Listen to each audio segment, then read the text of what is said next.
आपको गुरु पूर्णिमा के दिन मैं आपको जनकपुर में राजा देवी मंदिर में हूँ। और मैं आपको बता दूं कि गुरु पूर्णिमा के दिन मैं राजा देवी मंदिर या कोई भी धार्मिक जगह पर आपको दर्शन करने से बहुत ही पुण्य मिलता है, मनोकामना पूर्ण होता है, हम लोग स्वास्थ्य के लिए बहुत ही फायदा रहता है। तो कल से सावन चल रहा है, सावन के आपको आने से एक दिन पहले गुरु पूर्णिमा होता है। तो अभी देख रहे हैं अभी राजा देवी मंदिर के ठीक भीतर के जो मंदिर है वहाँ पे मैं पीढ़ी के पास में हूँ और यहाँ से आपको राम मंदिर के लिए ले चलता हूँ। तभी आप जो देख रहे हैं राम मंदिर, ठीक राम मंदिर में आप उसी तरह का भीड़ है। आज के दिन में आपको गुरु पूर्णिमा के दिन हर एक आदमी अपना गुरु के बराबर भगवान को भी मानते हैं। भगवान के जो भी है भगवान ही हम लोग को रास्ता देते हैं और भगवान के ही बहाने जो भी हम लोग को जो रास्ता मिलता है भगवान के ही चलते मिलता है और किसी के चलते नहीं मिलता है, क्योंकि वो वही है तो हम लोग को रास्ता बताते हैं कि सही और गलत का क्या रास्ता होता है। तो आप अभी देख रहे हैं ठीक है राम मंदिर में हो और राम मंदिर से मैं आपको जानकी मंदिर में भी ले चलूँगा।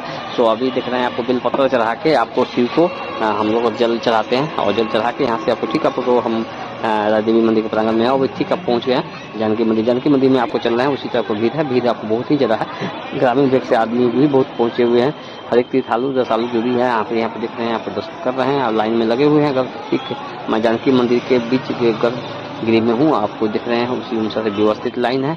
तो अभी तक मेरे चैनल को सब्सक्राइब नहीं किया तो सब्सक्राइब करिएगा कि आपको इस वीडियो में आपको हम दिखा रहे हैं सो जानकी मंदिर के ठीक दृश्य के भाग दिखा रहे हैं आपको। ठीक वहाँ से मैं आपको निकल के आपको बाहर निकलता हूँ।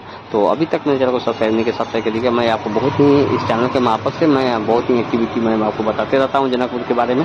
तो मैं दीपक आपको फिर भी नेक्स्ट वीडियो में आऊँगा, तब तक मेरे वीडियो देखने के लिए बहुत बहुत